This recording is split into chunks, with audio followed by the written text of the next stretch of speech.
اللہ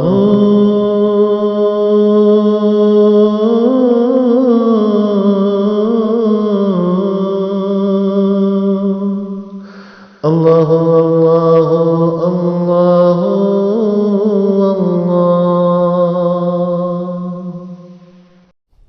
نحمده ونصلي على رسوله الكريم اما بعد فاعوذ باللہ من الشیطان الرجیم بسم اللہ الرحمن الرحیم۔ تمام دیکھنے والے دوستوں کو، بھائیوں کو، بزرگوں کو السلام علیکم ورحمۃ اللہ وبرکاتہ۔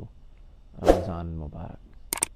دوستو، جیسا کہ آپ جانتے ہیں رمضان کا مہینہ چل رہا ہے، مصروفیات بہت ہیں، اور الحمدللہ ثم الحمدللہ اللہ کے فضل و کرم سے اللہ نے اپنے در پہ بلایا ہے حاضری کے لیے، عمرے کے لیے، عمرے کی سعادت حاصل کرنے کے لیے، اور حضور پاک صلی اللہ علیہ وسلم کے گھر کی زیارت کے لیے، روضہ رسول پہ حاضری کے لیے آئے ہوئے ہیں۔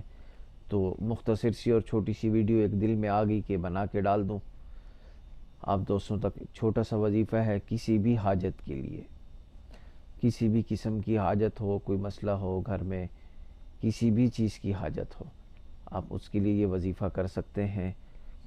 سورہ نصر، 30ویں پارے کی سورہ نصر، اذا جاء نصر اللہ والفتح ورأیت الناس يدخلون فی دین اللہ افواجا فسبح بحمد ربک واستغفر انہ کان توابا۔ یہ سورہ آپ سحری کے وقت اور افطار کے وقت 21 مرتبہ پڑھ کے اور اس کے بعد دعا مانگیں۔ اللہ پاک انشاءاللہ العزیز آپ کی جتنے بھی حاجات ہیں، انشاءاللہ جتنی بھی مشکلات ہیں، جتنے بھی معاملات ہیں، اللہ پاک ان سب کا حل غیب سے کرے گا۔ اللہ پاک ان سب کا حل غیب سے کرے گا انشاءاللہ العزیز۔ تو دوستو، اگر آپ ویوز دیکھنا چاہتے ہیں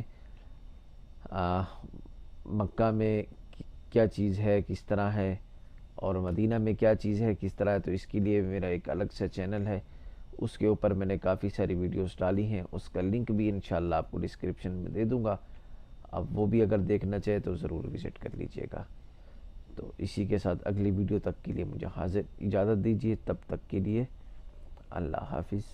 السلام علیکم ورحمۃ اللہ وبرکاتہ۔